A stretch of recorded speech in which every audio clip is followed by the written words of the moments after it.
Welcome to Sunday Politics. I'm Kayode Okikiolu here in the nation's capital, Abuja. Well, President Muhammadu Buhari is in Abidjan, Cote d'Ivoire for the 16th, in fact, 15th session. 16th is next year, just to be clear. The 15th session of a conference of the parties, otherwise called COP15, and it's organized by the United Nations Convention to combat desertification. Well, President Buhari will participate in the summit of head of state and government from tomorrow, May the 9th to the 10th, where issues of drought, land restoration, gender equality, and youth empowerment will be top of the agenda.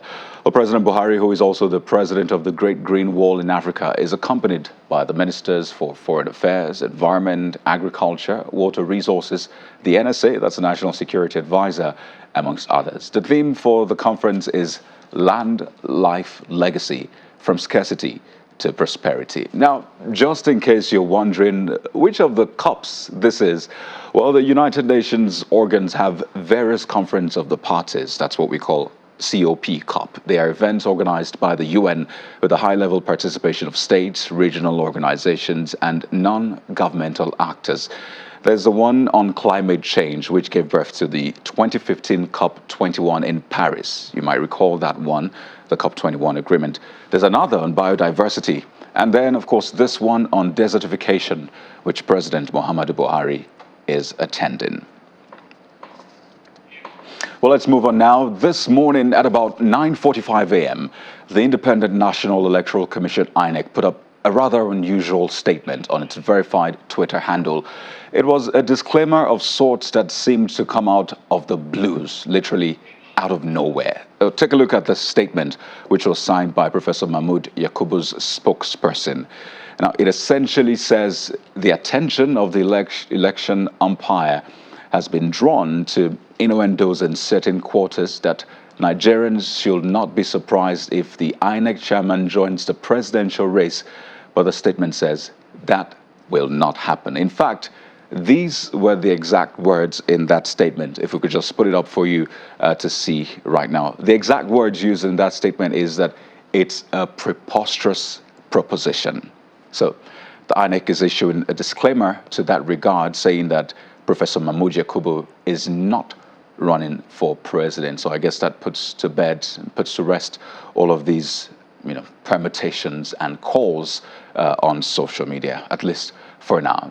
I mean, you can't be too careful in this politically charged period, so you can understand why that disclaimer had to come out. But let's get into tonight's conversation. It's one that has been a long time coming, and let me just give you a background. It's just another twist, really, into this very intriguing build-up to the 2023 elections. And it was an announcement that came out yesterday on the political space. It was particularly on Twitter.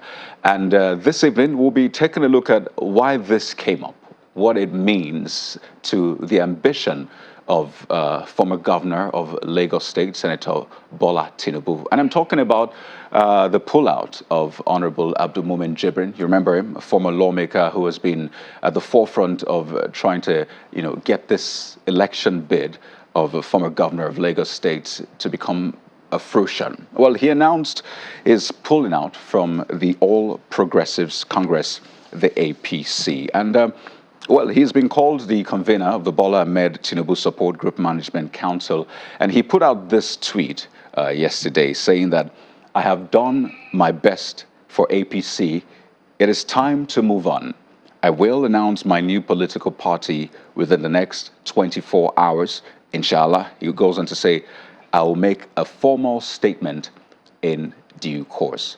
So there you have the statement. But quite interestingly, just hours before he put out that statement saying he's done enough for the APC, he's leaving the APC, and he will announce his new political party, he had put up this particular tweet right there saying that Honorable Abdulmomen Jibrin Kofa continues political consultation in Kano, and they went on to say it's in support of our great party, the APC, political aspirations of Governor Ganduje, Alhaji Bola Tinubu, and his good self in Kano. So this was just a few hours before he announced that he was leaving the APC, and there are a lot of questions to be answered on this one. So tonight, We'll speak with Honorable Abdulmumin Jibrin to get a sense as to why he has left the APC, what is next for him, and a couple of other issues that concern the 2023 election. So please stay with us, and we'll be back with that conversation.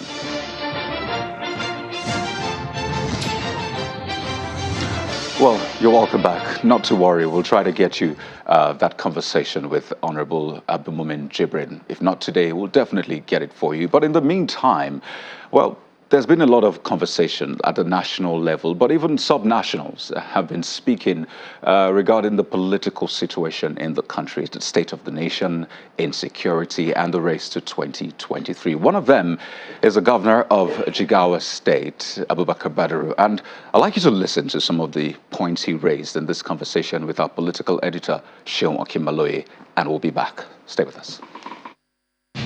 The question a lot of people are asking again is whether or not you are optimistic that your party will not disintegrate after the President Buhari's tenure. And the question again that you need to answer is whether or not your party has been able to live up to the expectation based on the promises you made at the campaign. Well, I assure you, given the circumstances, President Muhammad Buhari has done very, very well, given the circumstances. Without the proviso of circumstance. In the face of the performance. Now, let me tell you would you say, based on the promises? He has done excellently well. First of all, the economic crash. We were making 1/3 of what they were making. And look at the infrastructure that we have. Well, Governor, some will say, look, you met the economy and not as bad, but because of inaction, those are allegations that because of inaction, the government didn't take action. And that's why the economy slipped. It's not an inaction.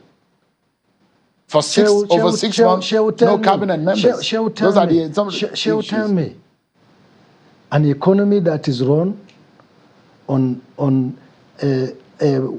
$140 a barrel oil for years together, and that price collapsed within short time when we come in to around 30 or 28, is it, before it gradually started picking up. And that economy has no reserve to take care of what is happening. What miracle could have happened? Is Buhari the person that causes that to happen? Will Buhari be happy with falling oil prices? Did he cause that? What were the pillars built by previous leaders when we were making money to absorb this shock if it's happened? Well, President Buhari and his team promised that they were going to fix it. And that's why they were elected. Yes. You said you were going to get the job done. And that is why we get out of recession despite the terrible situation that we are in. That is why we do more infrastructure than what they did with the kind of money they get. But a lot of Nigerians are unemployed.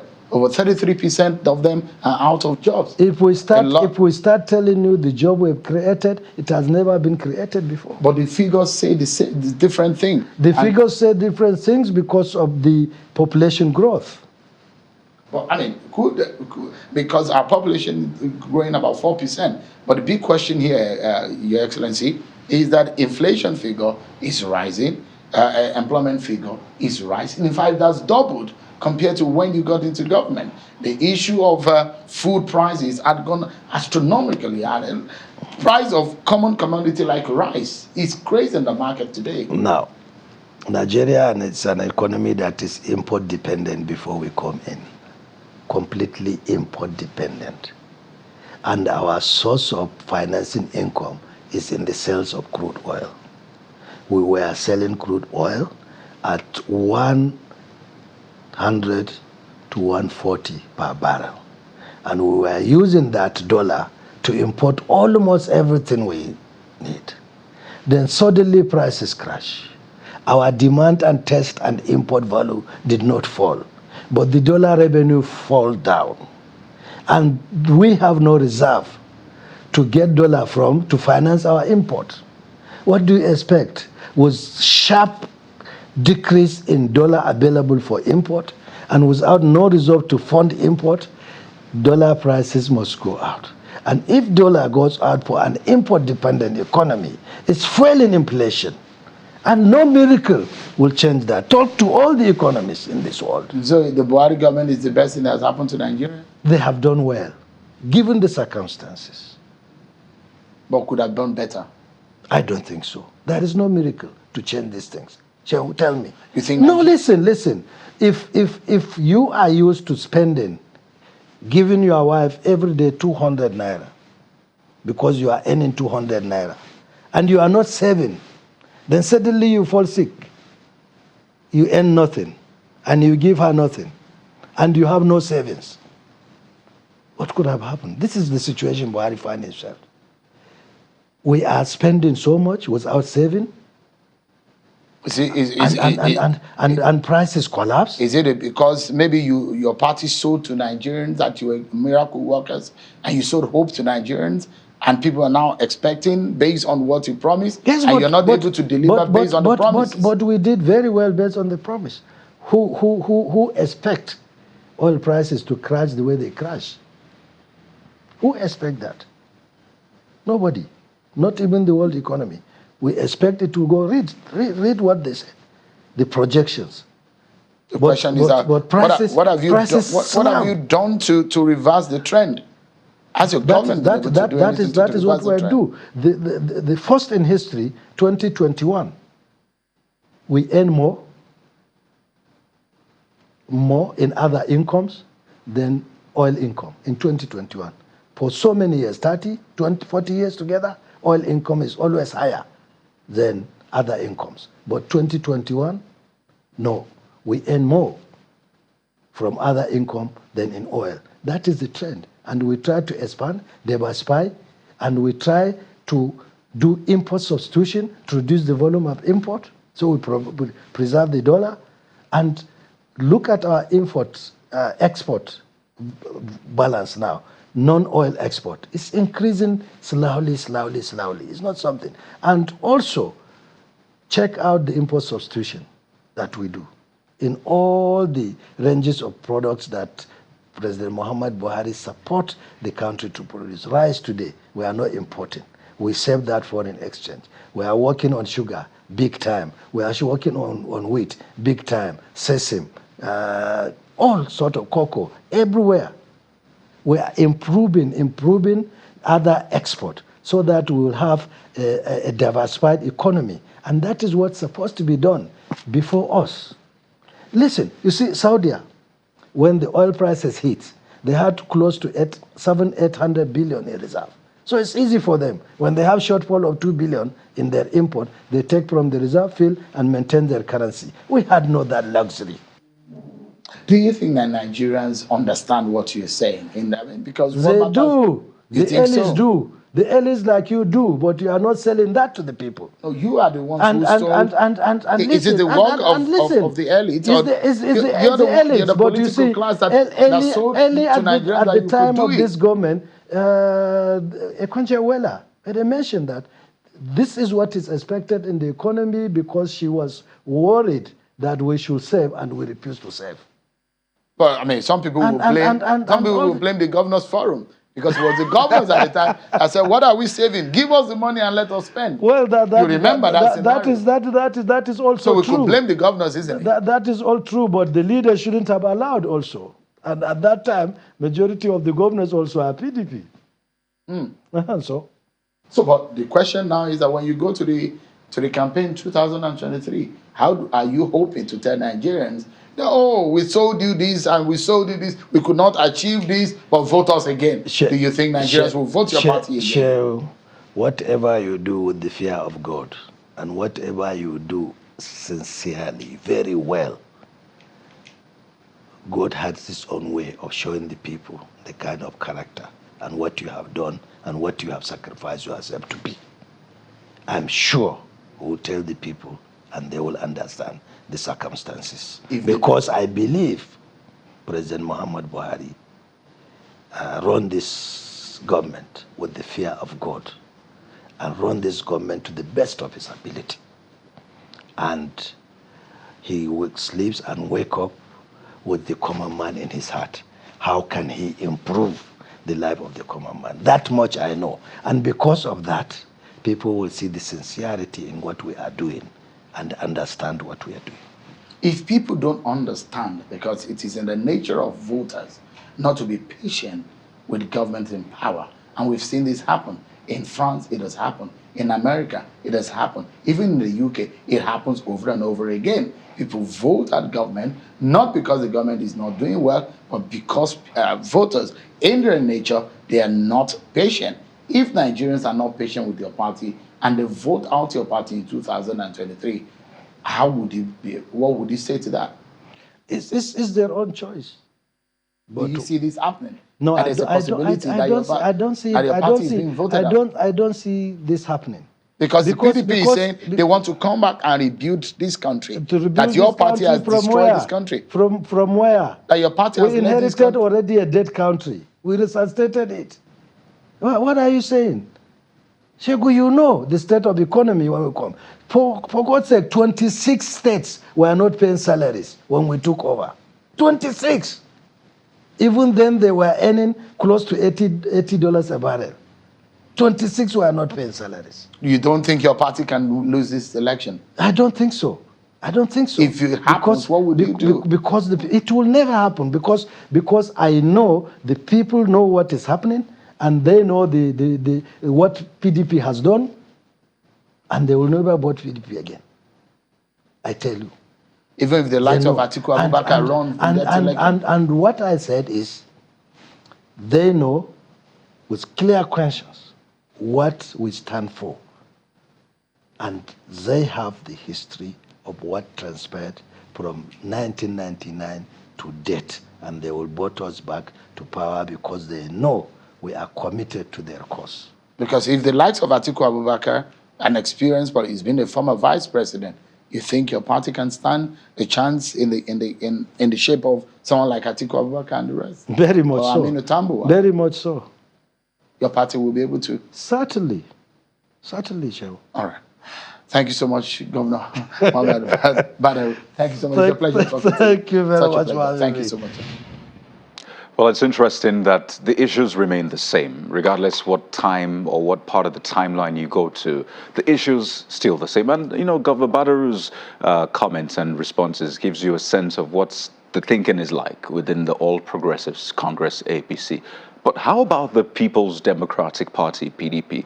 Well, tonight, let's get a sense of the thinking. Don't forget, the issues remain the same. And we're joined tonight by Mr. Anthony Ehilebo, who is head of IT of the People's Democratic Party. It's great to have you on the program tonight, and thank you for joining us. A lot of issues raised in that interview with Governor Badru. Yes, a different time, but issues clearly remain the same. But before we get into it, one of the recent issues that came up is the announcement by someone who was actually in the PDP at some point, but moved into the APC, but now he says he's leaving the APC. I'm talking about Honorable Abdul Mumin Jibrin. And I'm wondering, within your party, are you welcoming him with open arms? Should he say, well, I'm coming back home? Well, thank you very much, Femi Okikiola. It's nice being on your show. I'm speaking to you from the good town of Igwebe in Edo State. So I'm right at the heart of where people are. I'm feeling the pulse of our people at the grassroots level. As you must know, the PDP, in regards to the question you asked, has a very big umbrella. And should my dear friend Abdul Jibril decide to come back home, the door is always open for him to come back to PDP. Of course, he has now realized what the whole of Nigeria now knows, that APC is one of the greatest frauds that has happened politically in the history of politics, not just in Africa. I was going to limit it to Africa, but worldwide, I'm sure there will be a case study of a party such as APC that has made promises and has broken the hearts of Nigerians. I tell you this, it's a situation where Nigerians are heartbroken because there was a lot of expectation from the promises of APC that we have now found out today cannot even be delivered. Femi, I don't know whether you buy petrol today. As of the time PDP left power, petrol was 90 naira to a liter. Today it is 165 naira. Sometimes where I am in Igwebe, it's almost 200 naira per liter or 220 on some good days. So I cannot for any reason understand. Well, he's an active participant. Your last interview, an active participant in bringing this misfortune on Nigeria. So I don't expect anything less than a defense. of failure. But he must realize that Nigerians are now wise.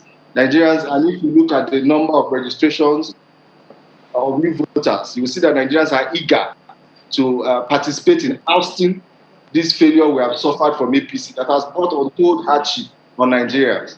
I can tell you because I'm speaking from where people are feeling the pain the most at the local grassroots level.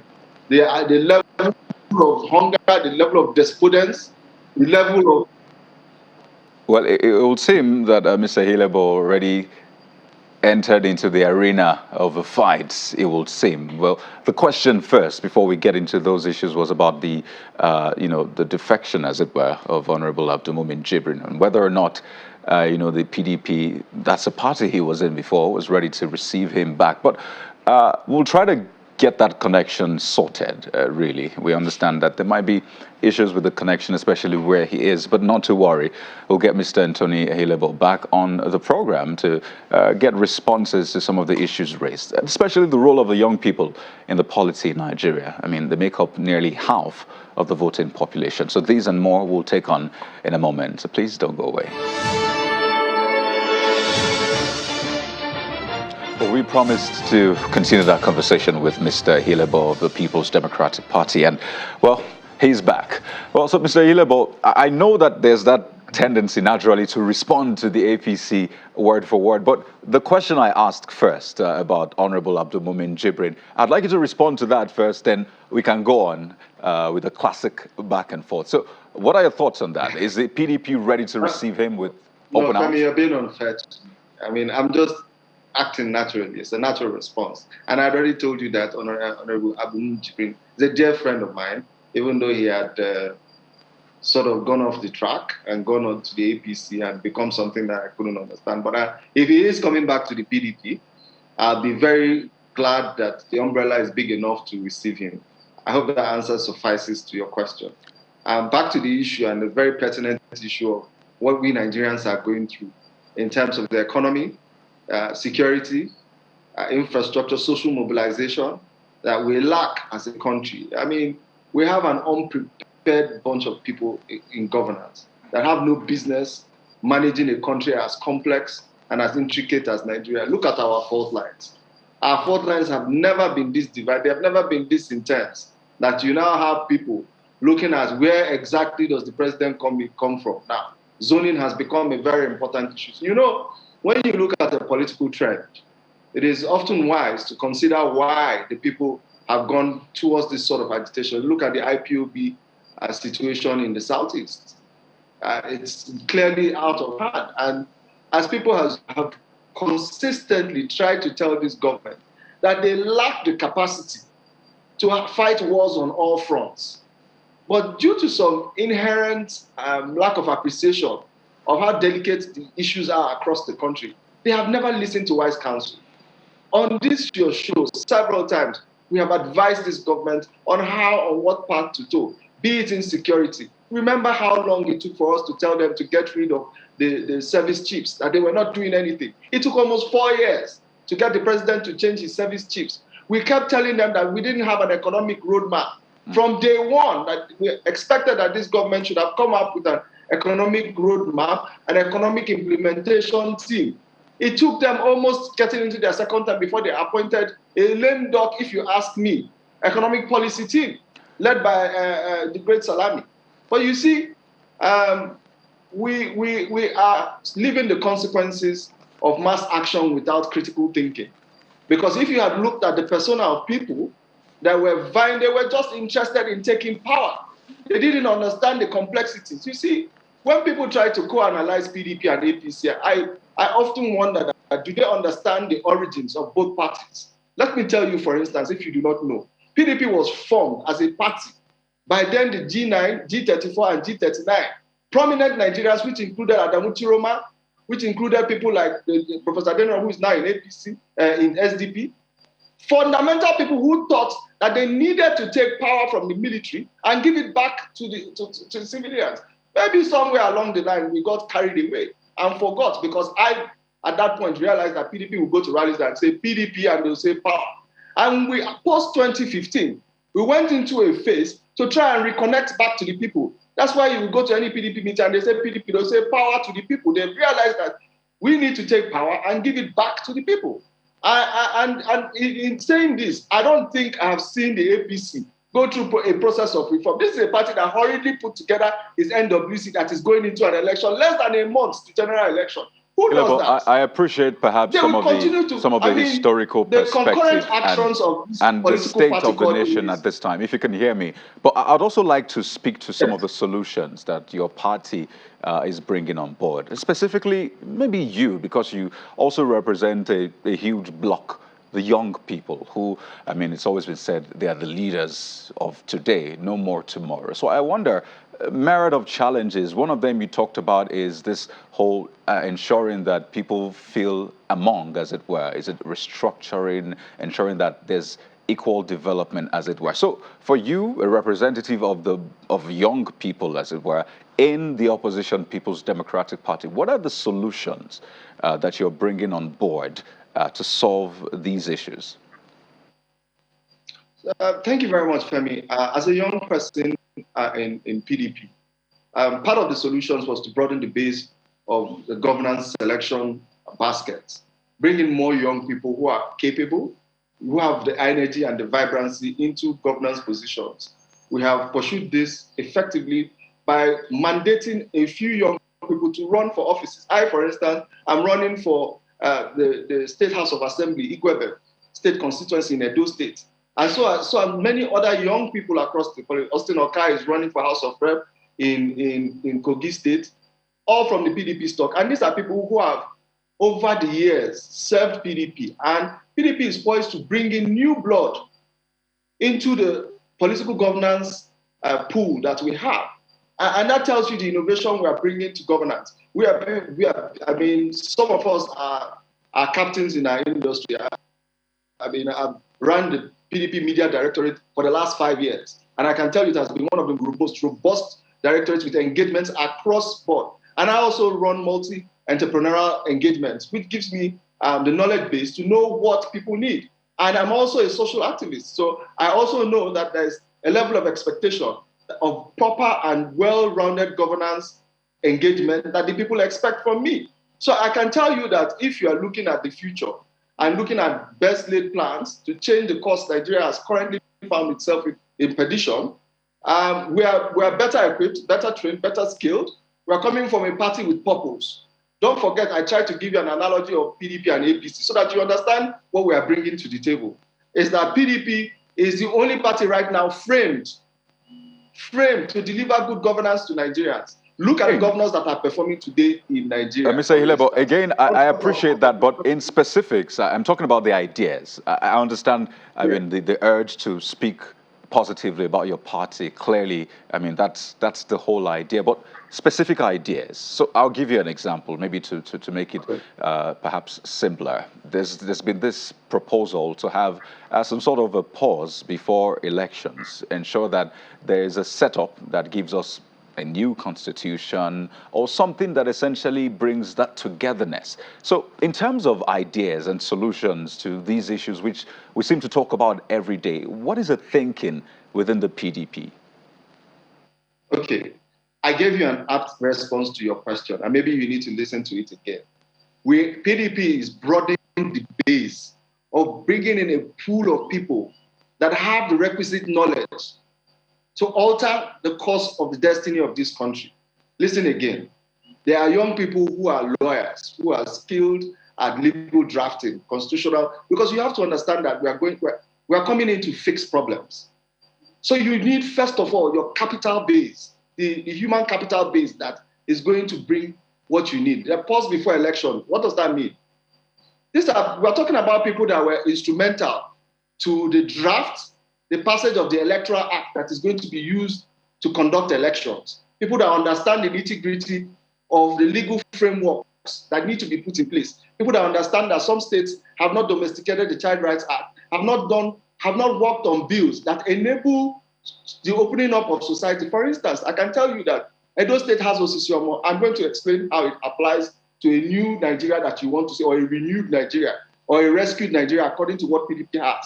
Now, some of us understand that legal framework aids in better governance. That is what PDP is doing. Look at the way it has brought in a 25-year-old national youth leader to energize its base, to bring in more young people, to make the party look friendly to young people, because that's the base. That's where most of the voting population, most of the population affected by poverty is. First of all, bring them onto the party. Get programs. The party is developing. You know, PDP is a capitalist-driven. It seeks to create small and medium-scale industries, unlike what I have to really go back to both parties, because the ideology of both parties leads to the kind of governance you will get and will lead to the kind of results in terms of a state and a society that functions that you want. So, Femi, when you are asking me what does PDP propose, PDP is acting it out. You talked about in your introduction the cost of engaging in politics, the cost of the forms. Compare the cost of PDP forms for young people to that of APC, which was, for instance, for State House of Assembly. For young people and women under 30, PDP was given a 50% price on 600,000, which was the total cost of the form, which meant it was 300,000, as compared to 600,000, 2 million for APC, for House of Assembly. For House of Rep, it was 5 million and 10 million, whereas PDP was doing 2.5 million, making the entry into that pool where you can select the right leadership. Because ask anybody the problem of Nigeria, they'll tell you Nigeria doesn't have a problem of the kind of resources it needs. It just has a leadership problem. So the first solution, again, back to your question, Femi, so that you have a clear answer to what I'm giving you. We are diagnosing the problem of Nigeria as a leadership problem, which means a capital, your human capital is deficient. So PDP is introducing a lot of young people who have shown that they have capacity to manage themselves. Look at someone like Banky W, for instance. He's running in Lagos. Right. Banky W has built an entertainment industry, EMB, to a standard that PDP is proud to ask that kind of person, come and run on our platform, because you will deliver good governance. Right. Well, Mr. Hillebo, does that answer your question, Femi? Well, there's also another protracted challenge we're having in this conversation. It's the fact that you keep calling me Femi. The name is Coyote, but it's okay. Okay, sorry, Coyote, I understand. Maybe I'll consider adding that to my names. Yeah, but I'd like to thank you so much, Mr. Antonio Hillebo, who is the head of IT. Don't worry, you're forgiven. Thank you so much for your time. Head of new media, and for please. speaking for young people. Media. I think it's important, really, to get young people to have a voice in this, political process. Thank you so much for your time. Thank you. Well, let's move on the conversation. So, you recall the National Consultative Fronts, the NCF. Well, they have this proposal in the works, and they're looking at what's it called again? A national constitution dialogue of sorts to maybe look at the issues we have in our constitution, the issues we have as a nation. And tonight, I asked Mr. Hillebo about that, and I just wanted to get a background, the thinking of political parties regarding that. And we're joined in the studio to explore this and a lot of other issues by Dr. Tanko Yunusa. I'm still trying to get used to the doctor. Okay. He is a spokesperson of the NCF. Thank you for your time. Thank you very much for having me, Karen. Let me start off with that point I raised with Mr. Hillebo about this whole conversation about the Constitution and, the laws. Is it a Constitution really about us, for us? And I know there's been some work in the NCF. What is the goal, really? What are you trying to achieve? What we are trying to achieve is to establish the fact that as a people, there have been a long-term agitation for gray areas, for more or less like a reconciliation of gray areas where people feel agitated, and they feel that certain corrections need to be made so that we can find ourselves as a united nation. And once that can be cleared, it will help us to propel us towards the future. And then if we can agree on some of those particular area, the gray area, i.e., for example, there's an agitation in the southeast where they are agitating for one more state, for example, and then there's this agitation for state policing and then resource control, and then there's agitation for farmer development in the northeast and the northwest, also agitating for the issue of more clarity as regard to how this constitution can work for everybody. So when there are agitations by different groups, if there's a way we can find ourselves to come together and think with how to work it out, to make sure that everybody feels the sense of belonging, then maybe we can now start working together as a team. You will agree with me that when you have a divided house, there's no way the house can hold together. It's very difficult to get some things go through. And so if we can all sit down and start thinking about the country as a united front, then probably we can start getting some of these things right. I was just going through a social media posting by one person. He was talking about for almost like 60 years, we've been spending billions of naira on electricity. As I speak to you, a lot of part of this country doesn't have electricity. And doesn't mean that we don't have the human and capital resources to deal with the matter. But because we refuse to work as a team, it's becoming a mirage to the Nigerian people. So just a simple example. Right, so I'm trying to understand that because the Constitution has been a big conversation. Yes. But recently, Senior Advocate of Nigeria, Afe Babala, spoke to that effect, really, saying that perhaps we need to have a suspension or like a postponement of the elections. Work on this Constitution. There have been other people that have talked about this. And I wonder, for the NC front, what is the approach? How are you going about this? Some say that we can have both. The elections should happen. Then find a way to maybe, I know that Pastor Tunde Bakare talked about a certain presidential constitution review committee or something like that. He had spoken about that in the past. So have both of them go hand in hand. So what is it thinking? What are you trying to achieve? I know you have an event soon about Yes, that. we are having an event on the 12th of this month at Yaradua Center, and we're inviting everybody. The government, the opposition political party, those who are in government, and then we're talking about civil society groups, and we're talking about security, and even the emirs, the obas, and all the traditional rulers, everybody. Because it's very obvious that if we do not have a sense of belonging, that all of us are thinking about this country, the election may become a mirage. But when we start thinking together, and we say, okay, let's start working. National Assembly, you tinker with the issue of how do we amend these gray areas. You bring it up on board. There's an agreement and there's a pronouncement. Now the people see the purposefulness of the government working together in synergy with those who are agitating.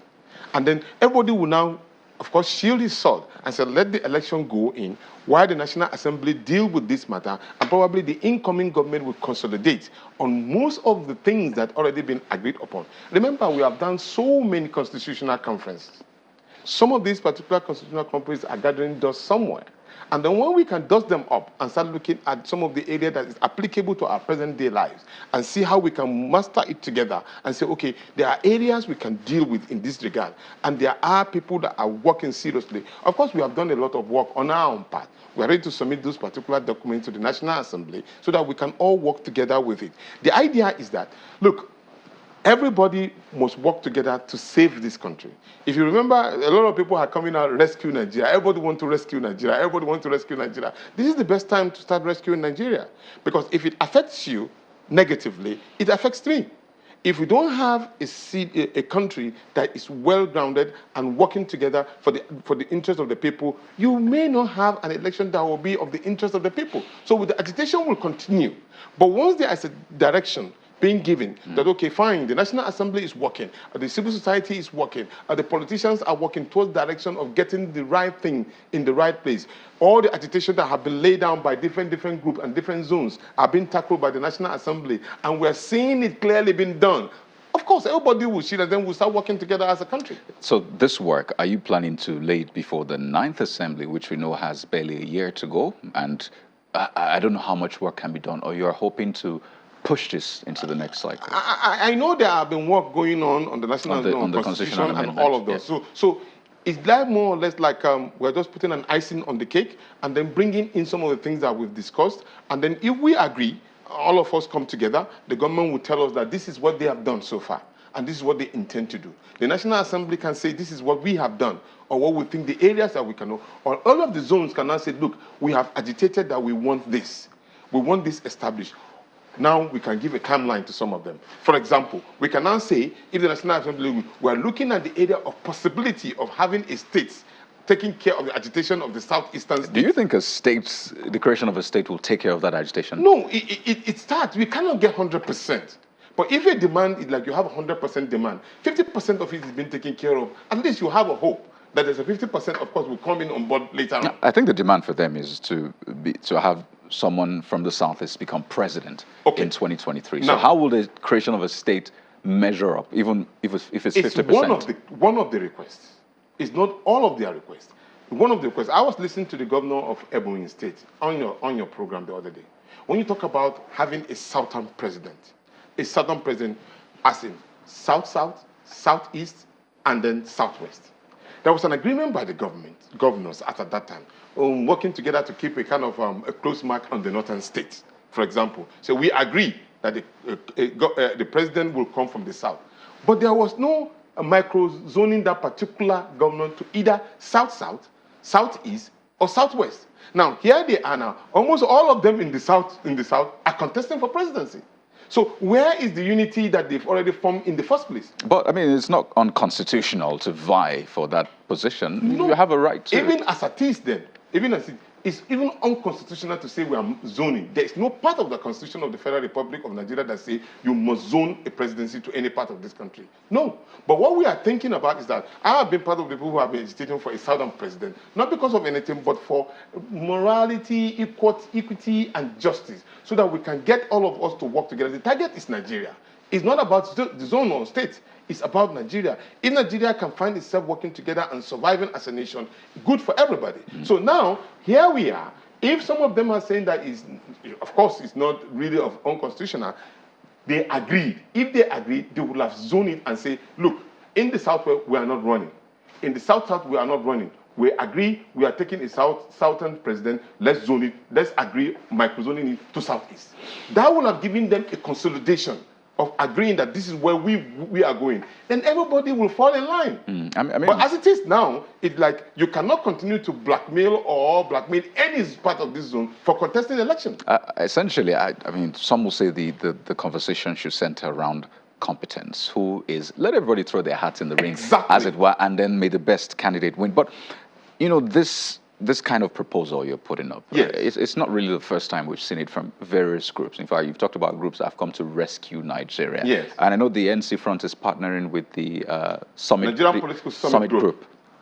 You were part of the SNG, am I right? Save Nigeria Group? The Save Nigeria Group. Of course, in fact, I was the field marshal. You were the field marshal. And yes. there will be questions as to what happened to SNG as at today.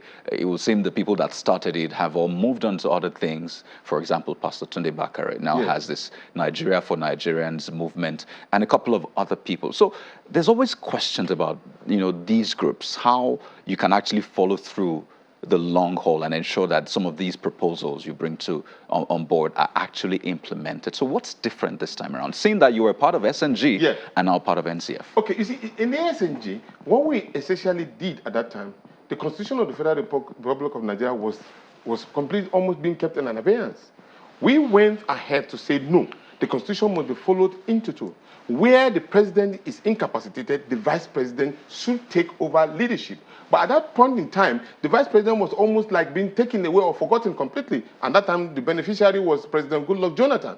And what we did was to say, look, you must respect the position of the Constitution of the Federal Republic of Nigeria. Where the president is out of the seat, the vice president takes place. And we succeeded. And now, following suit is what we are trying to establish, because we are trying to now consolidate and give more power to that constitution belonging to the people. So it's just like following up with what we have been able to achieve over the years and say, look, the agitation as regard to how do we really make this constitution very strong. For example, a lot of people have been saying that the Chapter 2 of the Constitution of the Federal Republic of Nigeria, which says that the protection of the life and property of and other things must be made justiciable. These are facts that, okay, we can't hold our leaders accountable. If you promise us ABC, and up to now you cannot be able to achieve that particular ABC, we should be able to hold you accountable. Imagine, Lagos-Ibadan Expressway have been here for years and not been done. Promises have been made over it. I just cited the issue of electricity. We are looking about our students now at home. When last were you at the Lagos-Ibadan Expressway? I think some couple of months ago. There's some work going on almost all the time. But you cannot imagine how many years would you take you to finish that particular road? These are some of the questions. Yes. And some of the basic questions are regard to how long would it take us to know that we can generate power in different parts of this country? So I was going to get your response on the right on particularly what happened to SNG, because there would always be fears as to, so what will happen to the NCF, what would have to happen to this political summit group? What happened to the SNG? It's not a permanent group. It is meant to take care of challenges that come within the particular point in time. At that point, So it was a purpose-built vehicle. Yes, and then we achieved what we wanted, and then we are dovetailing into what we are having as a problem at now, and we're dealing with it through the NCF.